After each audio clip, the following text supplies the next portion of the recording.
Okay, so I would like to wish you a very good morning. Thank you again for joining the SPACE4Cities Capacity Building webinar. This is actually the third webinar we are running in the last 2 days. So this session is really focused on climate risk in public spaces, and a few words just about the SPACE4Cities project. So it's a project funded by the European Union Agency for the Space Program. It's really about encouraging new innovation around capabilities provided by the European Union around satellite capabilities and data, and how it can basically add value to cities. My name personally is Alex Gluhak. I work for Open and Smart Cities, which is a network of more than 100 cities now globally working together to establish common interoperable data ecosystems and work on common standards in alignment on our digitalization journeys. And yeah, just to sort of say a few words about the webinar itself. So it's really an opportunity for you guys to learn more about solutions that are currently being developed as part of this project, together with some very talented companies and experts.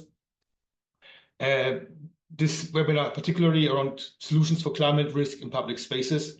And yeah, so you'll get basically an early window into their ideas and initial solution designs, which hopefully quite a few of them will continue the journey to actually build proper prototypes and also pilots with us in the end. It's obviously an opportunity as well for you to ask questions and provide feedback. And if you are like a city or a region or work for a city or region, you may even have the opportunity as well to join us as a replicator city or replicator region and benefit from the actual solutions as part of pilots. Just a bit of context. So really, SPACE4Cities is a project that started at the beginning of last year. It's something which is called a pre-commercial procurement, which means that we are really procuring innovation from the market that does not yet exist, but shaping it together with basically suppliers. And it's really around how can we use in a smart way satellite data and satellite technologies provided by the European Union and also other data providers to create solutions that solve problems of cities and regions around the dynamic management of public areas, green spaces, transport infrastructure, city maintenance. And really it's about making sure that our cities and regions remain more resilient and more sustainable. Yeah, we've got 7 partners in the project. 5 of them are actually cities. So we've got Helsinki, Amsterdam, Ghent, Guimarães, and also the region of Attica as part, so Athens. And at the same time, there are a couple of partners like us or like Aerospace Valley, which obviously as well provide a way of better reaching out to innovators communities as well as other cities.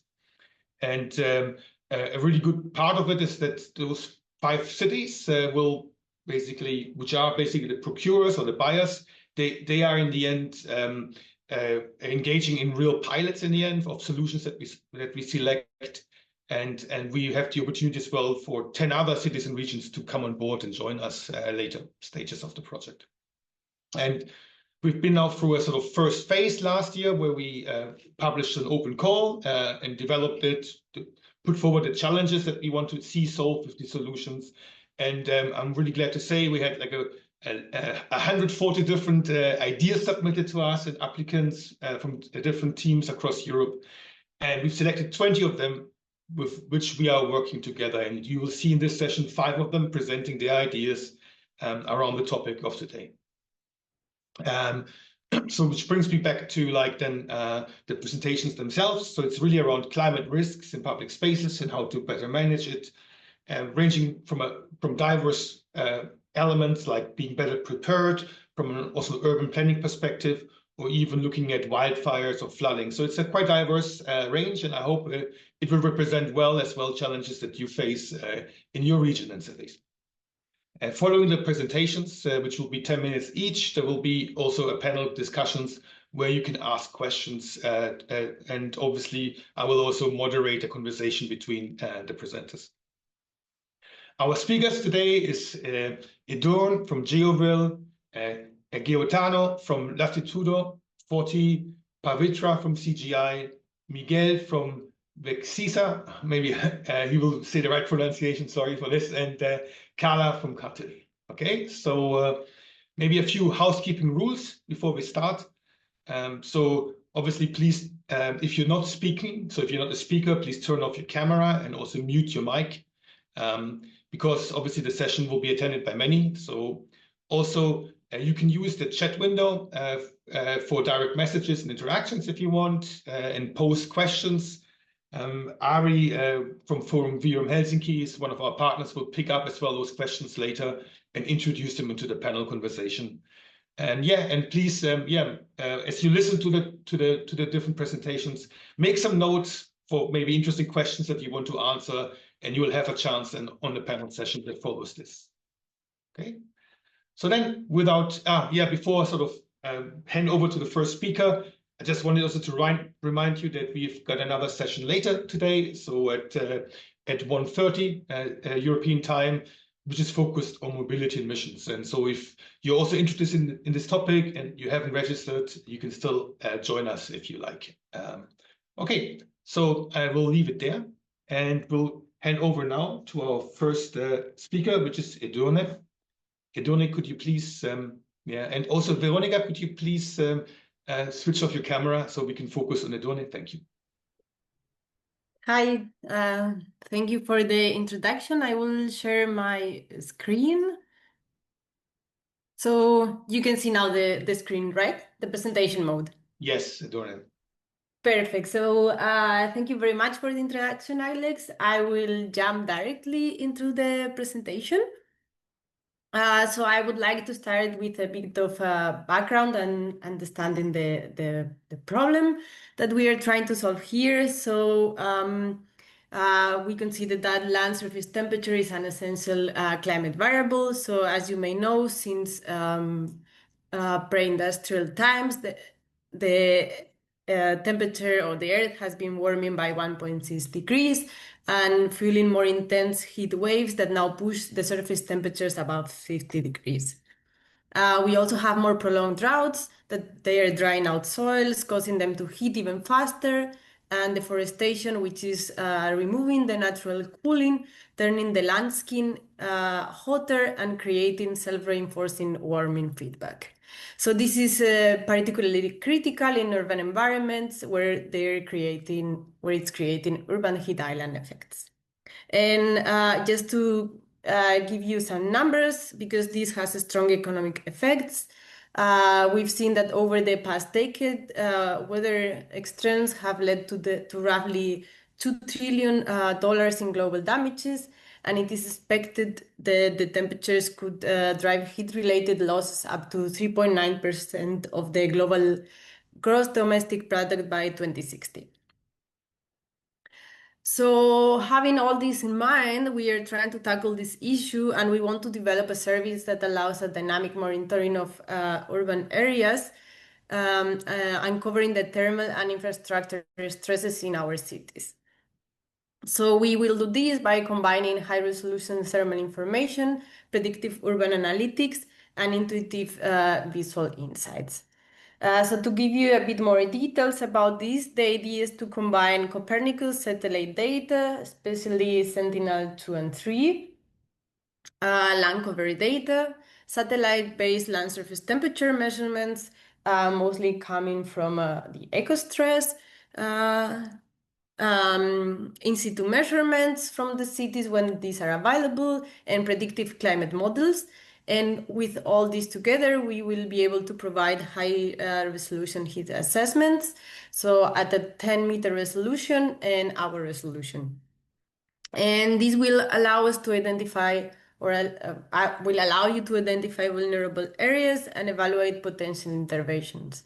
So basically, using a digital twin technology, we will allow scenario-based planning to simulate, for example, the effects of urban greening or land use modifications or infrastructure adaptations before implementation. So to give you a bit of an overview of who could benefit from this service, from this project, This would be mostly, well, a wide range of stakeholders, which include municipality and urban planners who could integrate this into the urban planning process, emergency and health services, which could get alerts on target heat wave responses, also infrastructure managers, which could use these precise heat maps to monitor critical infrastructure, policymakers and advisors for EU compliance reporting and data-driven policymaking.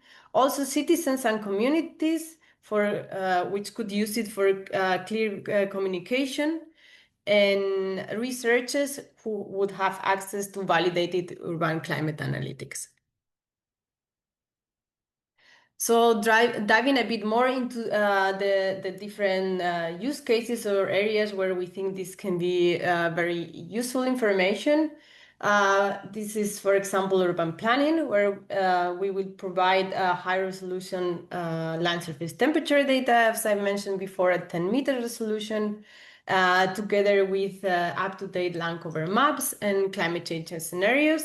So this will enable creating these digital heat twins, which are basically virtual replicas of the cities. And this could allow planners to quantify how, for example, parks or green roofs or pavements or other surfaces store or shed heat, and model how zoning, green infrastructure, and cooling strategies impact urban heat.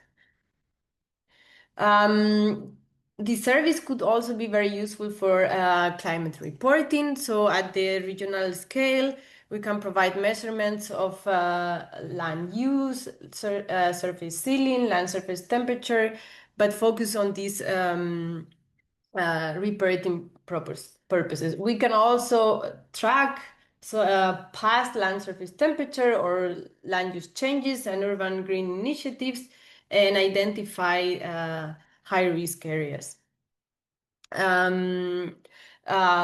This information is integrated, it's integrated in satellite data with cadastral information and sustainable reporting data sets. So it also allows tracking climate protection relevant KPIs and generating and assist generating reports aligned with the EU climate directives or local sustainability goals. Another interest area that we can see this service helping is with public engagement. So it also helps to translate complex climate data sets into intuitive narratives, providing a user-friendly visualization of heat risk data. And it also could allow users to simulate different climate adaptation policy outcomes. So this is highly beneficial for storytelling and tools that transform complex land surface temperature data into clear and interactive insights. And it helps visualizing before and after scenarios to demonstrate the effectiveness of interventions and ultimately facilitate the engagement between policymakers, urban planners, and communities. I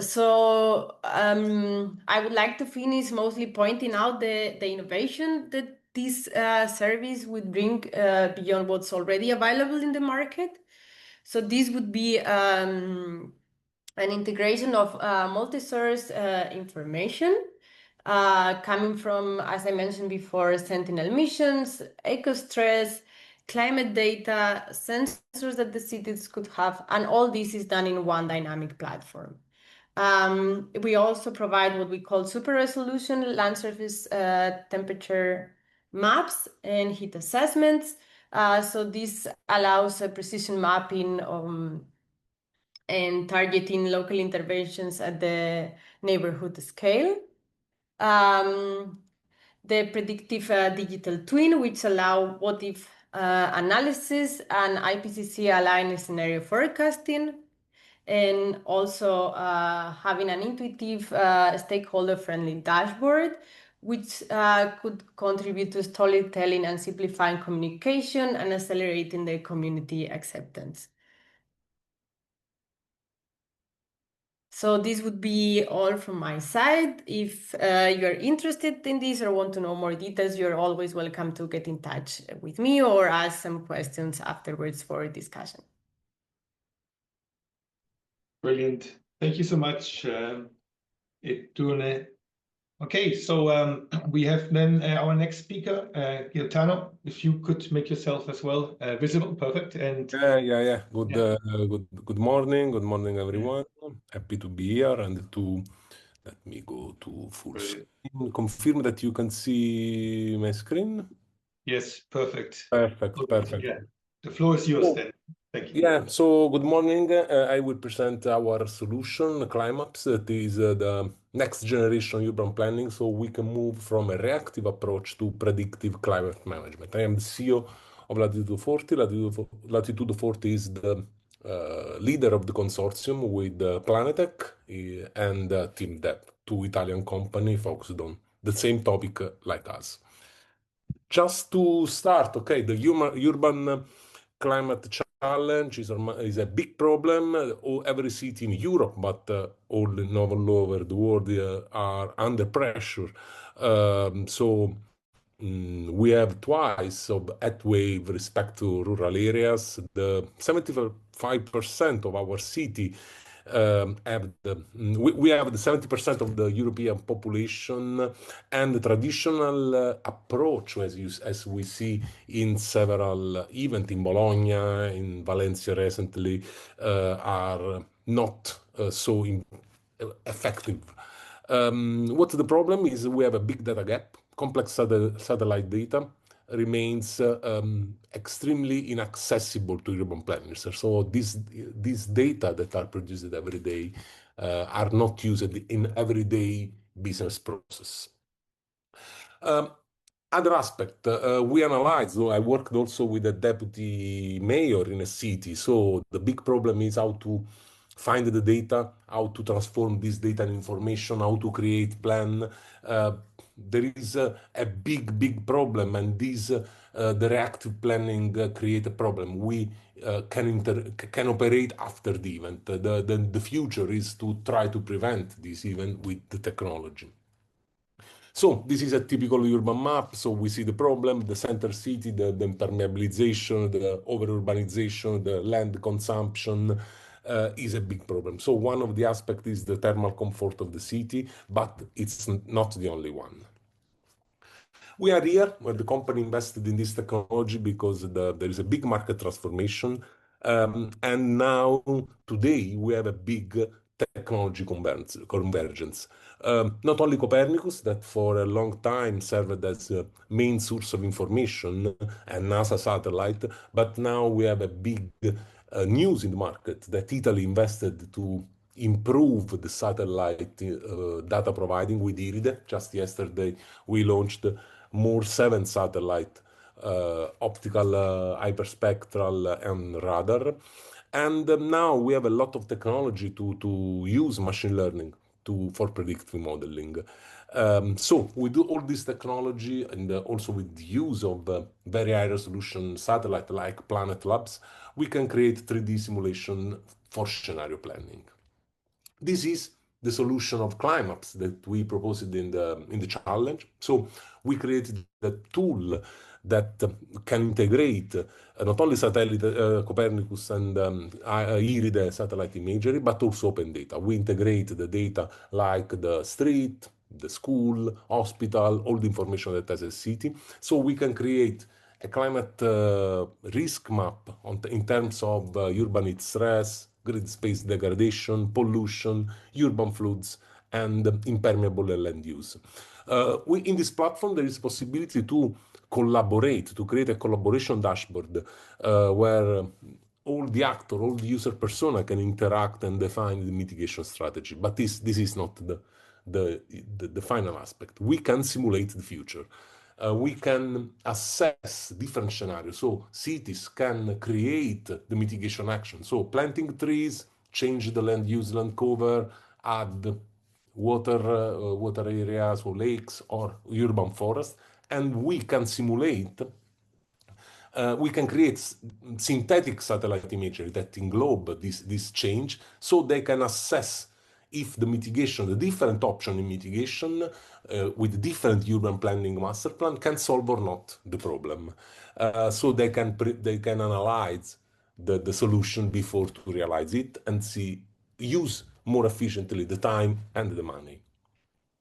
So from data to action, as I said, we offer a multi-source data ingestion, full proprietary algorithms to extract climate insight, and multi-parametric assessment algorithms, and also a FIWARE compliant interface. So we can interact with cities that are already using FIWARE technology to integrate data information.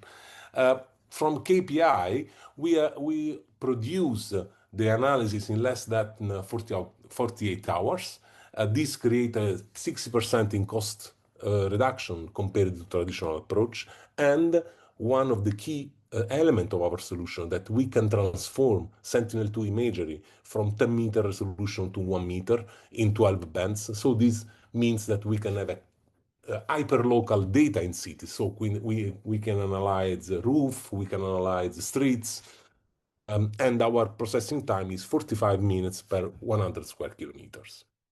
So our aspect, as I said, we have a complete integration from risk modeling, green space management, and urban heat resilience. So with all technology, with our solution, with the design that we are providing to this project, together with our partner, we can offer a solution for urban environment challenges. So here are some aspects of our maps. This is satellite thermal maps of Milan. We help the city of Milan to identify where to plant new trees to reduce the urban Italian effect.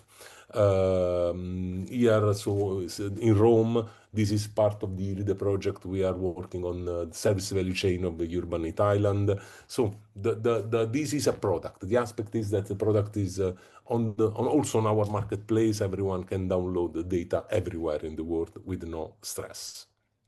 Finally, the simulation. This is a real case in Dublin.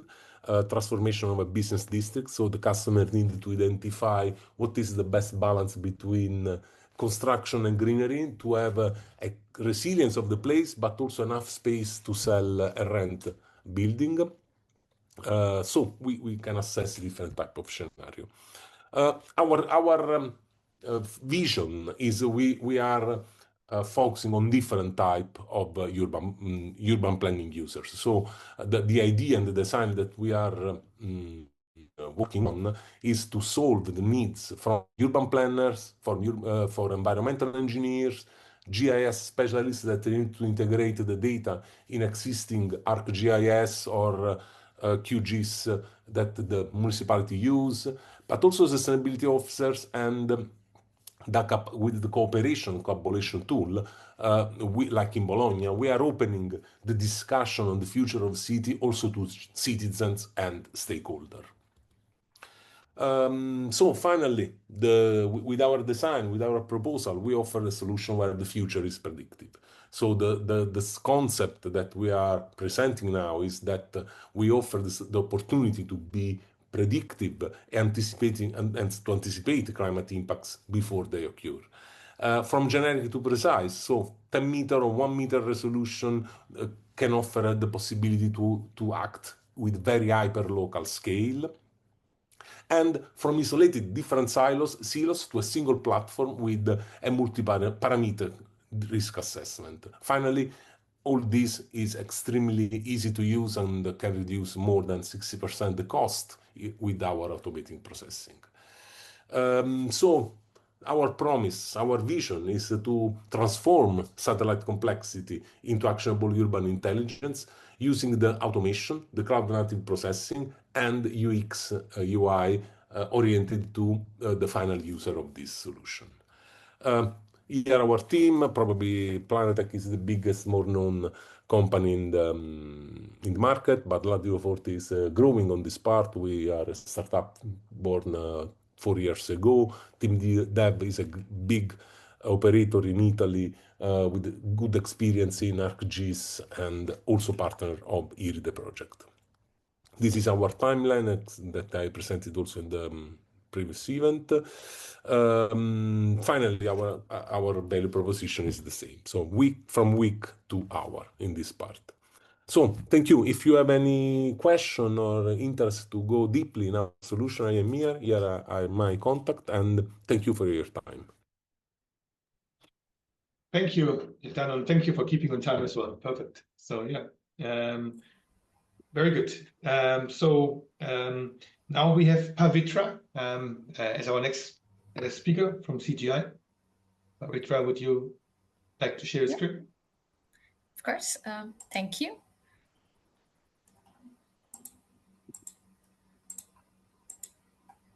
I hope my screen is visible. Yes. Yeah. All right. Good morning, everybody. My name is Pavitra, and we are from CGI Netherlands. And our solution is a tool that can work for digital urban planning and management through MCDA, which stands for Multi-Criteria Decision Analysis and Ground Verification. The image that you see here on the right is that of the city of Amsterdam. What we propose is that every neighborhood can be analyzed in terms of an urban health index, which is classified from ranges 1 to 5, where 1 is very unhealthy and 5 is something that can accommodate great living conditions. In order to understand what living conditions are even parameterized by, we take a combination of multiple satellite data sources, and we identify urban health stressors like heat and pollution on one side, and identify urban health relievers like green and blue areas on the other side. The idea is that every neighborhood that has ambient temperature control, that it is not affected too much by urban heat trap, that it has adequate greenery, and where emission levels are below hazardous and below hazardous levels, provides for a neighborhood where citizens can live comfortably. But in order to even identify this in an environment where things are changing constantly in space and time, one of the solutions that can be incorporated to supply this data to municipalities, to policymakers, and to even citizens would be something that we envision. What do we hope to do with our solution? We want to provide metrics for designing urban neighborhoods. We want to address rising challenges with respect to climate change and increasing urbanization, which is contributed by congestion and traffic. We want to be able to highlight which areas and which communities are vulnerable, because in most scenarios, what happens is municipalities or city planners are given a fixed budget, but then there are some areas that will benefit disproportionately compared to other areas based on how stressed they are. And this indicator of the urban health index we hope that we can give precisely this information. It empowers citizens and policymakers to make decisions with specific insights. So now that you looked at this map of Amsterdam, this was something that we tested to even see how this solution would come to fruition. We see certain areas in these regions that look like it needs immediate intervention. And our hope through the SPACE4Cities, the different phases of the project, is that we're able to interact directly with some of these policymakers to arrive at, is this information useful? With this information, what will they hope to achieve? And we find the structure of this kind of working very, very informative. So how is our solution even designed? So the final end product is basically a score that reaches from 1 to 5. Why is this important? Currently in the market, we have different kinds of satellite data that are specifically targeting one type of metric. It's either emission, or it's either heat, or it's optical data, or it's radar data, or it is within emission data, the spatial resolution of this emission data is very poor. To assimilate all of this into one metric where the end user need not be Earth observation data scientists or remote sensing scientists, but can really look at data and then turn that into something that can change a local neighborhood, is what we envision. So what goes into our final metric? From Sentinel-5P, we have the air quality processor. From Sentinel-3 and Sentinel-2 together both contribute to our land surface temperature processor. Though Sentinel-2 is an optical data set, here we perform an AI-based downscaling model. And from Sentinel-1 and Sentinel-2 together, we have our land cover classification processor, which helps us identify areas like built up area, cropland, forest land, green area, industrial zones, and other economic zones. Together, all of them go through a simulation processor that gives us the health of the urban habitat index, which is a compound data set. So urban heat here is evaluated in a long time series, and this becomes crucial because we do not want to look at urban heat as a standalone metric for one season or 1 year specifically, but as a time range where it becomes crucial to compare the current 5 years with the previous 5 years and so on. So long time series becomes very important when evaluating urban heat. Our emission data is integrated with Sentinel-5P, and we also have a proposition to make the spatial resolution much better because with Sentinel-5P, right now, the spatial resolution runs into a few kilometers, 3 to 5 kilometers roughly. What we hope to do to improve this is we are working together with some organizations that can provide us specific local sensor information. And the idea is to integrate these ground sensors that give us a combination of sulfur dioxide, nitrogen dioxide, carbon dioxide, and particulate matter information that will go into the air quality processor. Not every neighborhood is stressed by the same metric, which means in some neighborhoods, the stress can be lack of green areas. And in some neighborhoods, the stress can be an increased proliferation of traffic. So in order for the end users to have some control over how they can visualize these stressors, we keep the choice of stressors customized. I will explain a bit more in the next few slides what this customization is. This is an overview of how all of our data sets go into building the final health index. So at the base level, we have a land surface temperature sharpening, an ML-based land classification model, and the air pollution metric. The mid layer is how all of these data sets are integrated in order to arrive a right balance between a value that is representative of the entire neighborhood while not compromising on accuracy.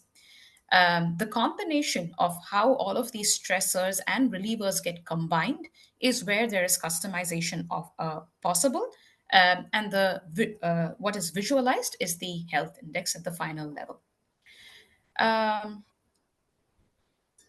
This is what we propose or how the end users benefit from our solution. Our final dashboard, we try to keep it in a gamified approach. That is, you can not only see an overview of an entire neighborhood, but you can access street level data. So once you, the simulation is such that you could be on a street level, and then users can even estimate, make a guess of what do you think the health index of this neighborhood is. So if I look at it, there are some trees, there's not a lot of traffic, but it is a built environment, and there are also some water bodies. Based on this, we can make an estimation, and then the actual health index is presented real time. What this allows us to do, not just mayors, city planners, but also citizens, is to encourage very active engagement. Based on an area, theoretically, all of us would want to have the slider of trees to the maximum and then water to the maximum and traffic to minimum. But understanding that we live in a real world where there's always balance between economic concerns and livability concerns, not everything can be optimized at the same rate. Maybe there are some locations where we cannot reduce traffic, but then what do you do? Can you compensate the health index with some other parameter? Maybe there's another area where 20 years ago, it was designed for industrial purposes, but now residential areas are also getting built around this. Does it then mean that emission indices are pointing to a fact that this industrial zone needs to be relocated? So in order to kind of understand what is at stake, what we can intervene with, what are absolute non-negotiables. This kind of a visualization and a gamified approach increases not only participation, but also increases participation in a manner where prediction is also possible. So what this does is it monitors and simulates environmental risks with the real-time validated EO data. The zoning of neighborhoods into industrial and residential and commercial versus health risk can now be done with both spatiotemporal data. Sometimes there are new cities that are designed from time to time, which are called model cities, right? So you can do both global comparisons and obtain local insights for cities all over the world while keeping our target city of interest in mind. In case we're planning any kind of intervention in the future, you can already simulate the effect of that on with respect to the living conditions of citizens in the future. It aids long-term urban planning with scalable and adaptable tools, and interventions can be designed with potential extreme scenarios, keeping hazard risk minimization in mind. 1 minute, please. Of course. This is my final slide. So why is it innovative? Currently in the market, we have the kind of data that's available is very fragmented. This combines multiple data sets in order to offer a specific insight. The weightages of the stressors and relievers can be user-defined based on the city. The gamified approach is quite innovative, and I have not seen something like this in the market so far. The solution is vastly scalable because the back end of it uses containers and scalable modules for expansion, and interventions can be simulated in a manner which is not done before. Very happy for the opportunity so far, and it's also very interesting to see other companies offering these types of solutions, keeping climate change in mind. We are very happy that we are part of some kind of a consortium with very common goals, but I'm happy to get in touch with you to answer questions and also take into account specific concerns you may have. Thank you. Thank you, Pavitra. Thank you. Very clear presentation. Now, our next presenter will be Miguel. If you can come live, and then Pavitra, you can turn off your cam as well. So yeah, thank you very much, Alex. Let me share my screen. I think it's correct. Well, thank you very much, Alex. Vexiza is well pronounced, so nice job. Hello, everyone, and thank you for joining this very interesting session. My name is Miguel Iglesias, and I represent Vexiza, a Spanish company based in the northwest of Spain, specializing in geospatial solutions. Today, I will be presenting AI-WUIFIRE, which is an intelligent and forward-thinking solution that leverages artificial intelligence and satellite data to help predict and manage wildfire risks in what we call wildland urban interfaces areas, or HUHI zones. This is a growing concern for many cities around the world, and our goal today is to explain how AI-WUIFIRE can help address this issue. But why wildfires near cities are an increasing concern right now? Well, wildfires have always existed, but in recent years, we are seeing a dangerous trend. Fires are increasingly happening at the edges of our cities, where natural areas and urban development meet. So these are the wildland urban interfaces, these specific regions. Three main reasons explain this increase. First of all, the expansion of the cities into natural spaces. As population growth, more housing developments are being built in areas close to forest and wildland vegetation.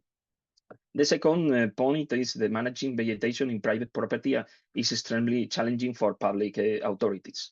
It's difficult to enforce clearance or planning rules on private lands. And the third one is the climate crisis, of course. Longer dry seasons, less rainfall, and higher average temperatures create ideal conditions for fires to ignite and spread it quickly.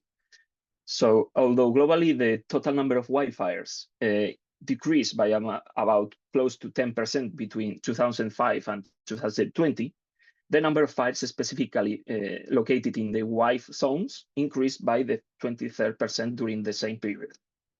This shift highlights how urban areas are becoming more exposed and vulnerable to wildfire events. But what is a WUI area? A WUI, or wildland urban interface, refers to areas where human development, such as houses, infrastructure, or roads, is in close contact with natural vegetation. These areas are specifically risky because they often lack effective buffer zones, which could slow down or stop a fire from reaching buildings or people. In WUI zones, a fire can move rapidly from vegetation to homes, schools, or critical infrastructure. These fires also produce intense smoke, which can cause respiratory problems in both nearby and distant populations. WUI zones are not only about forests. They can also include grasslands, scrub, or any natural area bordering the urban edge. A good example is, for example, Santa Maria de Trasierra, here in the photo, where housing, people, and recreational areas are embedded in forests and landscapes. But what is the AI-WUIFIRE solution? AI-WUIFIRE is an advanced tool that combines artificial intelligence with observatory data to forecast the risk of several wildfires in WUI zones. It helps cities and emergency services take preventive actions before disaster strikes. This system uses several European satellite datasets, including, for example, the Copernicus EMMs, who provides detailed fire perimeter and high-resolution spot images that are used to train the machine learning models.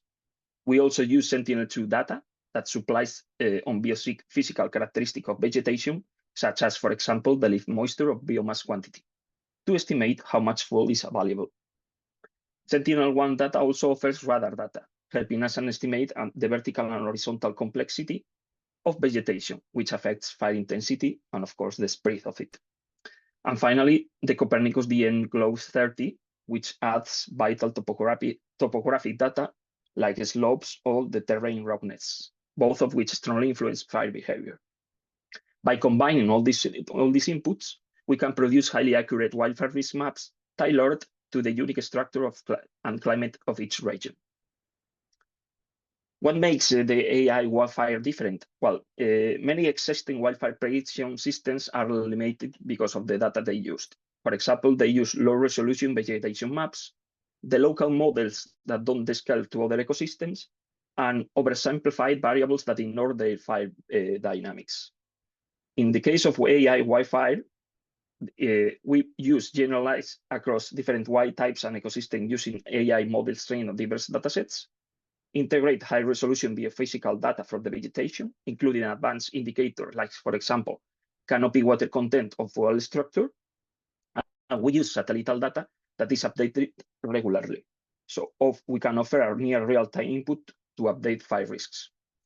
This allows cities to move from reactive firefighting to proactive risk prevention with tools that are scalable and scientifically validated. But it's too complex for a typical user. One of the key of an advantage of AI-WUIFIRE is that while it uses very complex data and modeling behind the scenes, it's designed to be extremely easy to use. All results are delivered in a GIS-compatible formats. That means the outputs like risk maps or intervention zones can be used directly in most platforms used by city planners or emergency managers. Even better, AI-WUIFIRE is integrated into a broad emergency management platform that allows users to monitor vegetation clearance of buffer maintenance, overlay critical infrastructure with fire hazard maps, create and simulate intervention plans for different scenarios, or dispatch and coordinate emergency resources in real time. In short, it's a full solution, not just a prediction model. And who will use AI, or who could use AI-WUIFIRE?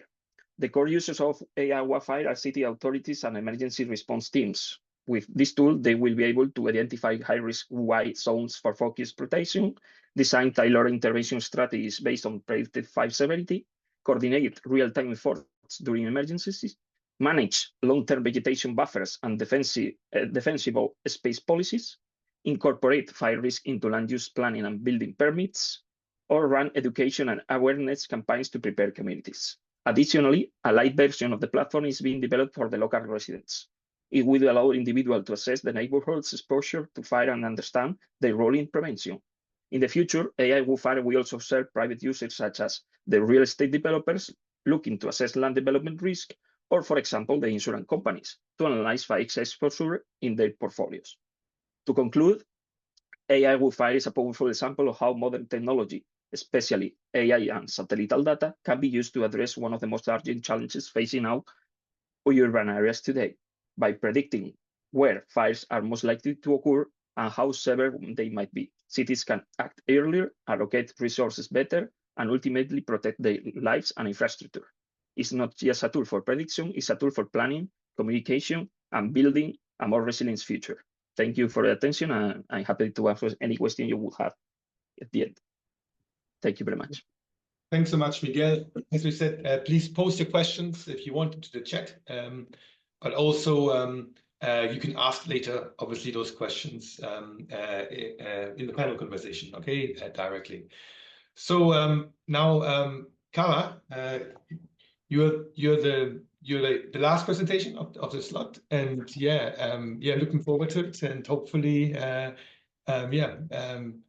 everything works fine with sharing. So this okay. floor is yours. Do you see the screen? Yes. No. Yeah. It's not. Okay. Yeah. Now it's full mode. Perfect. Okay. So hello everyone. I'm Carla Rodriguez. I'm for Cartif, and I'm going to present FLOODGUARD, which is our digital flood risk management solution. It is developed in collaboration with Singularlogic, which is the coordinator, and is from Greece. Cartif, which we are from a technology center from Spain, and CLIMAPS from Brussels. So, well, our FLOODGUARD is designed to support cities in anticipating, mitigation, and adaptation to flood risks in a scalable and inclusive way. So let's start with the problem.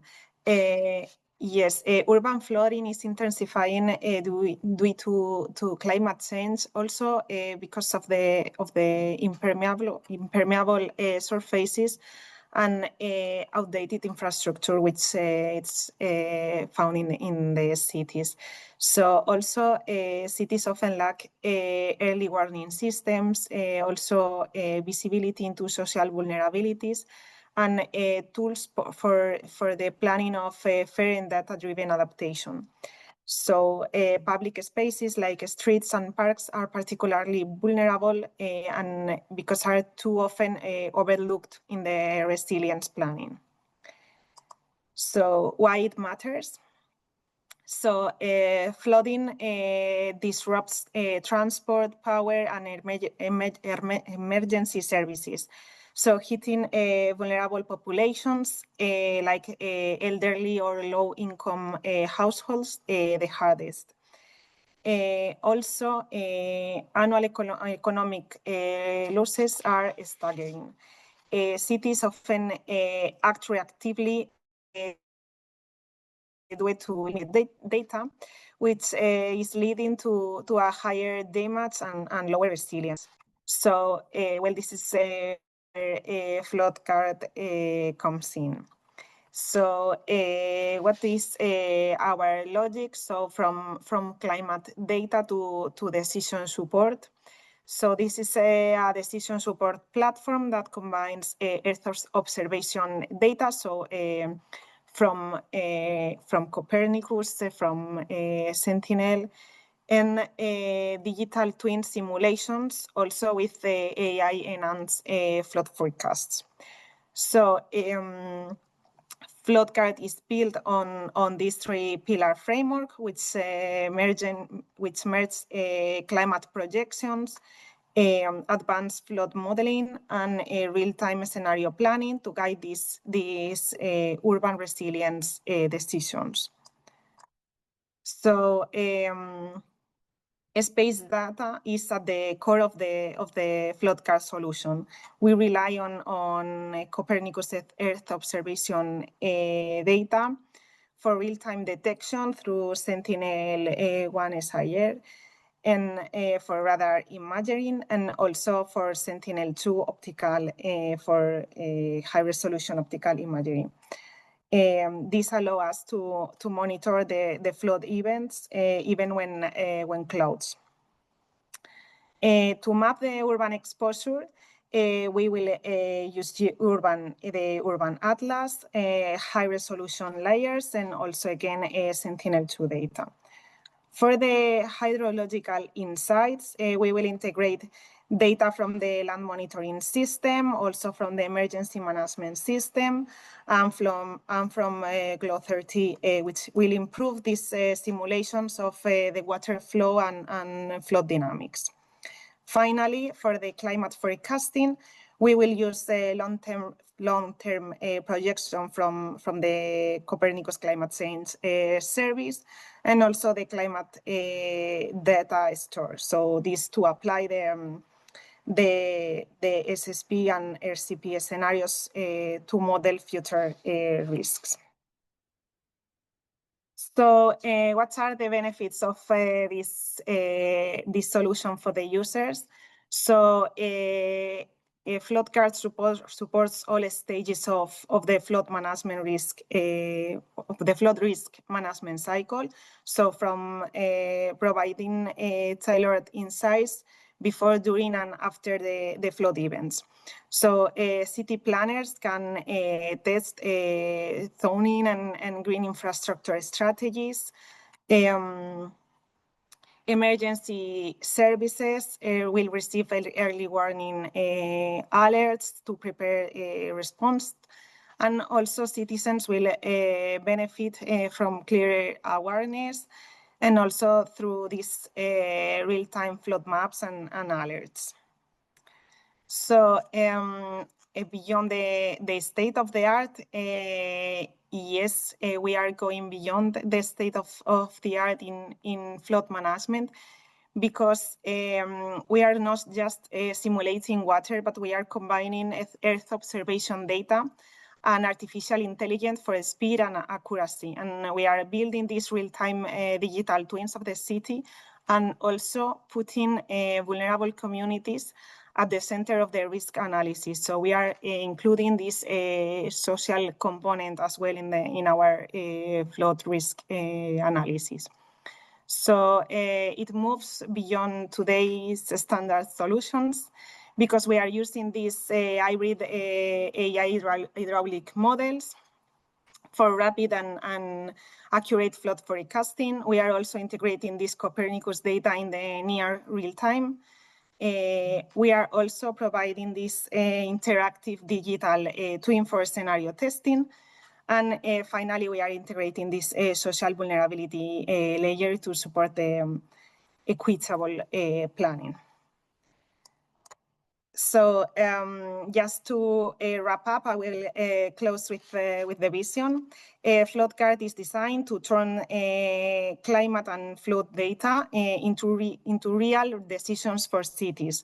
So we start with the climate science, using high-resolution data and projection from Copernicus to understand how weather patterns and risks are changing. Then through this smart modeling, we combine AI hydraulic simulations. So this neural model with the hydraulic simulations to forecast these floods, both in the short term and also in the long term, and using this digital twin for the city. And finally, we translate all the decisions, all this information into decision insights. So we create alerts, impact dashboards, and risk maps to help cities act before, during, and after floods. So we are going from data to models, and then to the resilience actions. And that's all from my side, and thank you very much for the attention, and happy to take any question. Excellent, thank you, Carla. Well done, you kept the time well as well. So brilliant. So we've got really some very interesting examples now of tools that were presented in this session, and I'd like to now also ask all speakers to turn the camera back on and to join me then for the panel conversation that follows now. So brilliant. Okay, Perfect. Yeah, I've got you all now here. Okay, so yeah, so first of all, what's also quite great to see is that we have a diverse range of also organizations involved. So on one side, there are startups. On the other side, there are maybe bigger established companies like CGI. And then you've got also like the research centers working together. So you could see like that, yeah, there's a good spread and good sort of like a know-how mix and organization mix available when developing those solutions.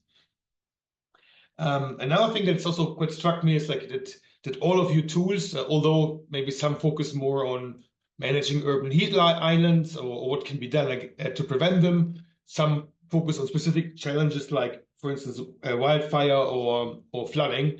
That all of them obviously rely on some sort of digital twin model simulation component, right? So, or that allows you to, I guess, do some what-if scenarios. So, I guess, look at what things could be changed, right? And then see what the impact would be, right? And obviously they rely to a certain extent on data that you capture initially from satellites and other data sources, and then obviously reassess how that looks like. So now, yeah, I'd like maybe just to dive in a little bit more into your simulations. Just in principle, like what are the parameters that you can change, right? In your sort of or tweak, and then how do you then recompute the future, right? Of how it would look like. So maybe, Edone, can you say a little bit about this? And then I'll ask the others as well this question. I think you're muted. Yeah. Edone, you're still muted, I think. Yeah, sorry. Yeah, so in our case, we can make land use modification or green areas modifications, and we will compute how this will change the land surface temperature, also infrastructure adaptations. Okay.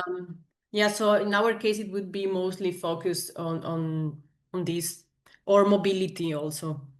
So urban planner can then change in your tool, maybe, okay, let's do plant some trees in this area, or let's Yes, or put a park here, or yeah.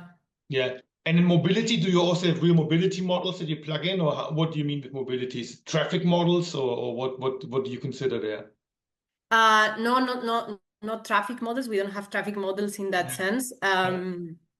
But or maybe in these cases to visualize which areas would be hotter for pedestrians or for city for biking.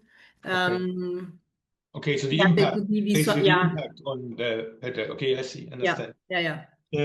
I think So safer routes, let's call it like this. I see. Okay, good. Makes sense. Gaetano, you brought in the concept, I think I picked up, this was called synthetic images, right? And can you say a little bit more about your approach and how does it work with your tooling? Yeah. Thank you for your question. Yeah, our approach is that the input for the simulation could be, you can design on our platform, so you can add trees or change some, insert some land use, land cover, land change. Or to simplify the work for the urban planners of the city officials, we can import a GIS master plan. Typical when you need to change part of the city, you have a master plan designed from sustainability companies, urban planners, and so on. So we import the GIS master plan. From this GIS, we create a new satellite imagery. So we simulate that this land change is in place. So, and we can insert a variable. So we can, for example, for trees, we can create an image in 1 year, in 5 years, or in 10 years. So we can see also the, let's say, the growth of the vegetation. Because if I plant new trees, I have an effect that is not tomorrow, but I need to wait for the growth of the trees. And our GenAI, in particular for trees, with our GenAI, we try to take the trees that are already in the city. So when we generate the new image in the master plan, you have a generic greenery. We try to analyze in the city what are the type of trees, and we insert these in this future satellite imagery. So the satellite is radiometrically correct. So it's exactly like a Sentinel-2 imagery, and we pass this image to our algorithm. So we have the land surface, the urbanity island that has an input Sentinel-2 imagery.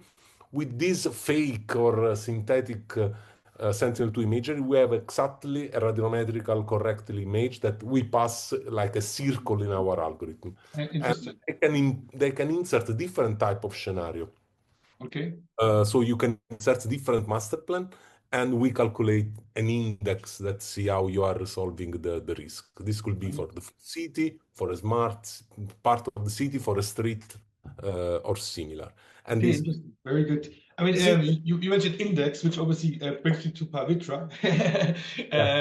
So Pavitra also, obviously in your model, you said I wasn't fully clear. Like, I mean, you said that you do gamification, but is this proper simulation, or what? You had some levers to play around with. Can you explain a little bit more what you mean with that in your approach? Of course, yeah. So on one end, I think the first part of my presentation was catered to explaining how do we even arrive at the index. So that takes into account land surface temperature, emission data, and land use and land cover classification. That is on one end. We improve also the emission estimations with ground sensors. So we arrive at the index. The second part is how do we make that index to be usable by policymakers, citizens, and how does that translate to active engagement for some kind of impact or implementation, right? So when we thought about urban planning, we understand that urban planning is all about trade-offs. We cannot remove all sorts of like industrial zones and then just have a park there, for instance, how much ever we like it. So what is the most visually engaging way to understand these trade-offs is the idea behind the gamification. So the idea is that users and policymakers have access to a dashboard. You are in an environment which can be within the neighborhood or looking zoomed out in a city. But assume you're within an environment, and then you see the HUH index, or the Urban Healthy Habitat Index, is quite poor. So when users are maybe having more trees on the sidewalk, changing the kind of bitumen surface or the kind of surface material for where there's movement, instead of asphalt having another surface, and then maybe installing, say, a water fountain park. Immediately, how does the HUH index change? So that kind of understanding trade-offs is what the dashboard hopes to achieve in the most visually engaging manner. Brilliant. I mean, one little criticism, it might be not justified, is that a single health index that computes different metrics might not necessarily tell you the cause of it, right? So obviously, let's say you've got 5 is bad and 1 is good, right? I think in your slides, and you've got 5 bad, but it's because of the heat. It's not because of pollution. Right? Exactly. So it doesn't tell you now you actually need to fix the heat problem and not the pollution problem. So how do you, because you know what I mean? So a single index doesn't tell you what's... Exactly. So how do you solve that? Or what's the sort of issue? How do you tackle that? I'm very happy you asked this question, because this is always what we do with modeling something. When a lot of parameters are going to be taken to just give you one output, then we want to understand how that one output depends on individually on the parameters, so intervention is possible. So in this case, if the health index is low only because of heat stress and not because of emission, then how much ever you change the slider for parameters like, say, traffic. If traffic moves up or down, then you will notice that the livability index over there is not getting as impacted by, say, installing more trees. So when we install more trees, it changes the ambient temperature. So I understand. So in the sliders, but wouldn't it make sense as well to have because you've got just different levels, wouldn't it be also good to have a breakdown? At least it's to see how the index, how does it compute it, at least one level lower, so you can see actually it's an air quality issue or it's like a heat issue, right? Of course, yeah. So the idea is, I think that's why we wanted to, we thought it was kind of slightly premature to show the dashboard already because we're building it. The idea is when a user is placed in an environment, he gets points for different attributes. That is emission points, heat points, and land cover points. So you already know the health index is quite low, but you also see the points or what is of alert is the parameter that's being pointed to. Based on that, when you move the slider, one thing might not change the health index, whereas something else would change the health index, or the sensitivity to the health index to the other parameter of concern becomes much higher. Understood. Understood. Yeah, coming to Miguel. Miguel, so you had some, obviously, I guess what I understand is like you two really identifies this areas that the WU areas that you call it WI areas, which don't provide sufficient buffer zones, right? And then you allow people to identify these risk areas and then obviously help them to potentially see how they could mitigate them, right? So is this sort of indeed, it's a little bit different compared with other solution of the partners, because in this case, it's we design a model which is trained before AI. Indeed, it's a supervised classification model. So considering the data I give in the slides, you train the model with this data, consider all the spectral structure of the WUI areas, the good maintenance areas and the bad maintenance areas, or with low risk and high risk. So this is a tool that when we have updated data from the satellite data, we have a new version of the index. So if the public authorities of any urban area make some maintenance in the buffer area and they will land urban interface area, or make some strategy to mitigate the risk of this wildfire in these zones, automatically it will be updated considering the new images of the Sentinel and the Copernicus, because when we have the model trained, it's anytime you have new data from the satellite data, you re-evaluate the model and classify the risk in these urban interfaces, considering the new strategies which was made by the local authorities in any urban area.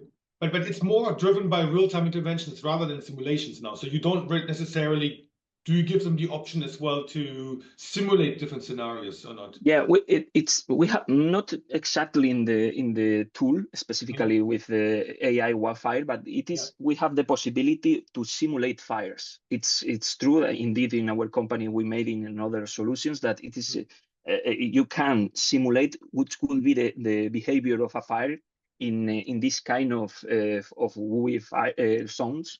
But it's like it's a model, a deterministic, physical deterministic model, not an artificial intelligence model. It's a little bit different. The AI-WUIFIRE is a tool to try to classify the risk inside these interface areas between the urban and the vegetation. You have also the possibility to simulate the behavior of a fire inside this region, but it's another model. It's the deterministic model, a physical model. Understood. Thank you. Thank you. And Carla, coming to you, and something that struck me a little bit as well is obviously you've got different types of models and parameters that sort of play a role, but also that you're looking at long-term climate risk as well, right? So basically, in the end, you are also thinking about if climate change continues as is, how does the scenario look like in 1, 2, 3, 4, 5 years further down the line, right? Because in the end, it's not only taking into consideration the data now, but also a little bit long-term trends, right? Is this correct? Or can you say a few words about this? Yes. We want to simulate these two time frame scenarios. So one short term or near short term, so up to 96 hours with to really help emergency services and prepare to upcoming flood event. But we are also trying to help the more longer term planning. So preparing the city for potential future events. And our simulations will allow with the use of Copernicus climate change data, so using the shared socioeconomic pathway. So there are some scenarios depending on how the climate will change. So taking into account different socioeconomic conditions, it will be worse or not that bad. So we are going to simulate these scenarios in future timeframes, taking into consideration these different shared socioeconomic pathways. Brilliant. Yeah. Thank you. Thank you. Very interesting. So the approaches that you take, and obviously nice to sort of discuss a bit about them.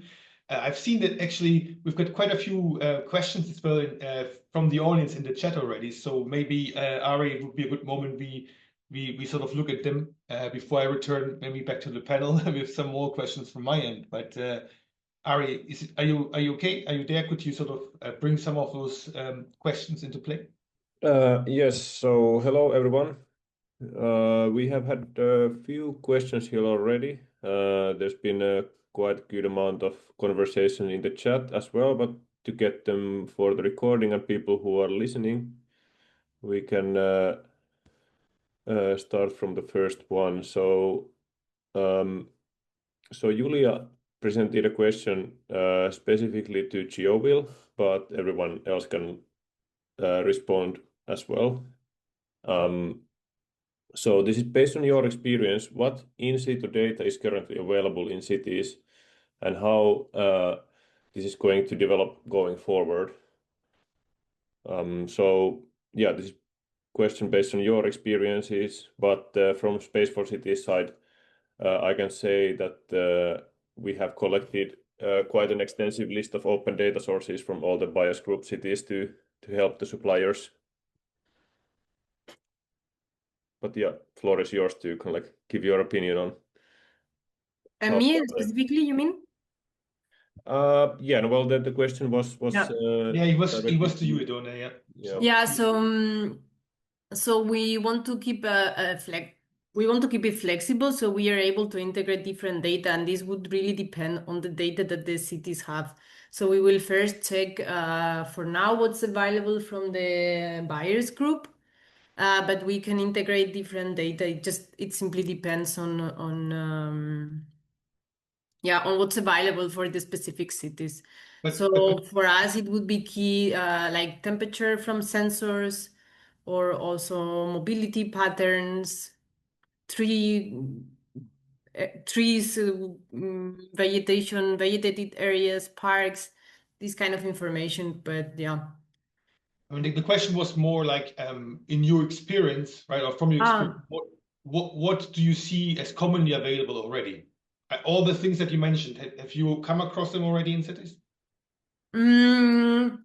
I think there's a lot of temperature and mobility data available, besides the land use, which it's also there. Yeah. Thank you. But that's very specific for our case or our solution. Yeah, Alex, I can say my experience with the city of Milan, for example. They have a very extensive open data portal. They have a lot of information.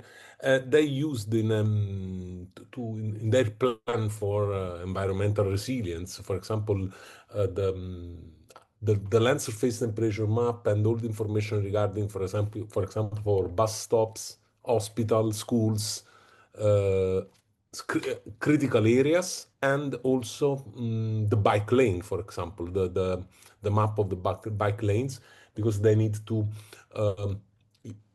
incentive the soft mobility. So the idea is to identify the land surface temperature and the climate impact on the bike lanes and to plant new trees. This is in the framework of the Piantami, that is the program of the city of Milan to plant 3 million of new trees. So they have a lot of information on public space, and they used also the satellite data to integrate the public available data with the private space that they are not aware. The same is happening in a project that we have in Saudi Arabia. The scale in Saudi Arabia is extremely big. They are planting 3 billion of trees in this moment, and they need to follow the growth of this aspect. And in general, the situation is different. We have city. We collaborate, for example, with Helsinki in the Spotted project, the EU project. Helsinki has already in place a digital twin. Some other cities have open data that not so updated, not so useful. So it depends. And Fiverr in this is working a lot. We are also OASC is in Fiverr, is part of the Fiverr. To integrate, to create a smooth integration between the data ground and satellite. Brilliant, brilliant. Okay, maybe Ari, we can pick up the next question if possible.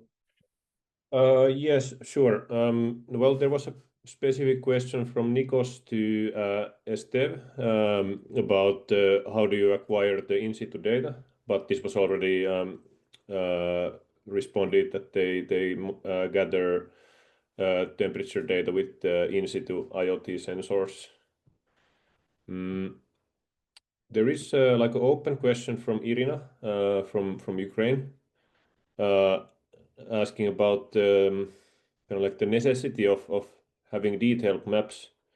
But I don't know, this question is a little bit open still. So Irina, if you're here, would you like to present the question yourself? Don't think she might be around. Yeah.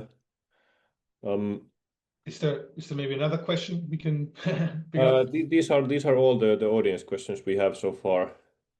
Brilliant. So yeah, I mean, yeah. Obviously thank you, Ari. Obviously there's still people in the room. So now is your chance to ask additional questions if you like, before I take over with some more. But please, if you would like to just raise your hand, and then we'll bring you in. Okay, a bit shy. Good, then if no one wants, maybe, I mean, please just chip in later. So I'll ask maybe one question I'm quite interested in, curious to learn is like, because some of the solutions are also quite comparable, is like, how do you differentiate yourself in terms of your business model, right? So how, or in the end, what is your approach, or what will be your approach? Will you sort of like run a sort of software as a service model, based on a subscription maybe, or will you offer your services through a consulting model, or something different? So yeah, maybe Edurne, what is your sort of take on this? So we are still analyzing and developing this business model for during this phase of the project. So I will be able to say something more detailed and final at the meeting in Amsterdam. But for now, we are considering offering these services, dashboards or APIs that the cities can integrate if they want in their systems. So something tailored to their needs, not just as a consulting, let's say. But I think it's a bit early at this stage to give a final answer on the business model. Okay. So on one side, some subscription to the tool, and then maybe access to APIs or something Yes. like this. Yeah. Okay. Yeah. Nice. And how is it for you, Gaetano? How would you? Yeah, we are already on the market. At the moment, we offer our solution in two ways. One, we have a marketplace, a digital store where everyone can download the data using a digital process. So, for example, the Urbanite Island has a cost if is already processed of €3 per square kilometer per image, or if it's a new and tasking at €10 per square kilometer. This is a public available data. Or we have the platform. The platform is our software as a service platform is a combination of how many layers you use in the platform, and this is a combination between how big is the city or the area to monitor in terms of square kilometer and how many layers. And our solution always come with from 3 to 8 years of historical analysis. So when you start in the platform, to avoid to have an empty platform, we always have almost 3 years of analysis that can reach 8 years. Okay, good. Thank you. Very clear. Already well thought of. And then Pavitra, what is your feeling about? Obviously, I know it's still sort of in the making, but how do you envision this to work for your platform? Yeah, so we are for a host of a lot of other services. Sorry, could you please mute yourself, Andre? Thank you. Yep, I did it.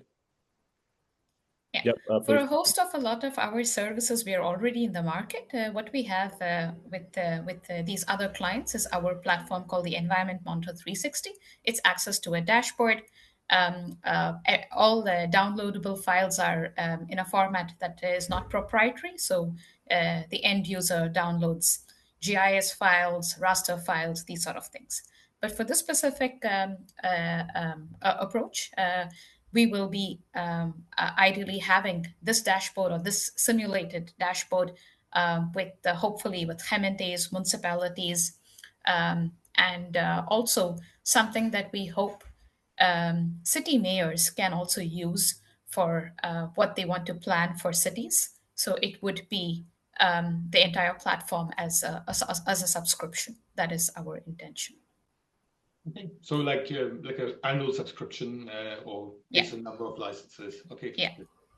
We're also very happy to also perform from time to time demonstrations. So that would be like being part of some kind of initiative, a community-driven drive to demonstrate this dashboard. We do this also for our services because for a lot of our clients, space data solutions is quite new in their pipeline. So we are already involved in outreach programs. So this is also something we're happy to do.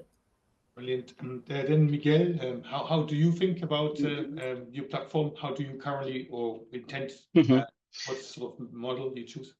Yeah, considering our experience in these kinds of solutions, our initial idea is to provide a software as a service solution with a monthly or annual subscription depending on the requirements of the user, with some specific credentials for any of the users who participate or want the access to the tool. And regarding the question of Irina about the security, in our case, the subscription, it will be several levels of access. I mean, of course, the products of the content that will be available for the user profile, like for a local authority, is not the same as the first responder or a citizen. So depending on the requirements of any of the kind of users, you can access one information or other, depending on the security or the information that the public user or the specific users wants to provide for the several profiles. Cool. So yeah. Actually, what I sort of liked, you were also thinking a little bit, not just, let's say, to address the city authority, the local authority or the region as a customer, but you identified as well like developers and also insurances as potential clients. And I think on another case, I know someone he actually does risk modeling for an insurance for home insurances, right? So that will be a good customer of you, I guess. Is it very easy for you to scale your sort of model to any kind of city in the world, or? Yeah, indeed. Our idea is to, because as well I said in the past, we train the model. Our idea is not only training the model in Europe, but also in other regions in the world, USA or North America, South America, because the vegetation characteristics, the full characteristics of the several wildland urban interfaces are different. So we are thinking about considering one general model for all the region on a specific model depending on the continent, the country. It depends. The scalability, we are analyzing this part. Okay, good. But currently Europe mainly. But it's good stuff. Yeah. Good. And then Carla. So last but not least, what's your sort of take on, let's say, your business model, or how do you want to sort of exploit this going forward? Yeah, this is still internally under discussion as well, but I think our main idea is to offer it as as a service, so similar maybe to Miguel with different subscriptions, and it would be a web-based application with a graphical user interface. So yeah, with some credentials, users will be able to access. We have to think also whether we will provide different type of users or access to different or modular functionalities depending on the user needs or user profile. So yeah, but kind of subscription to this web service. Brilliant, thank you. I can also see in the meantime that Irina received an answer. Thank you again. Is there anything else that maybe the audience would like our presenters to ask? Okay, very shy people. All right, no, but yeah, so then I will sort of take this opportunity now, first of all, to thank all our speakers for making themselves available, preparing for obviously their presentations and participating openly in the panel conversation. It was much appreciated from our end. So thank you for your efforts. And also, I would like to thank the audience for registering and joining us and being with us today. And obviously, we will try to make this as a video as well available for others who might have missed, or if you want to watch it again.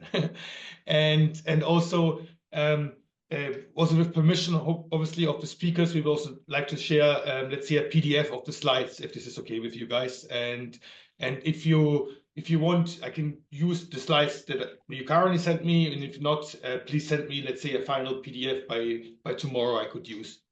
Okay?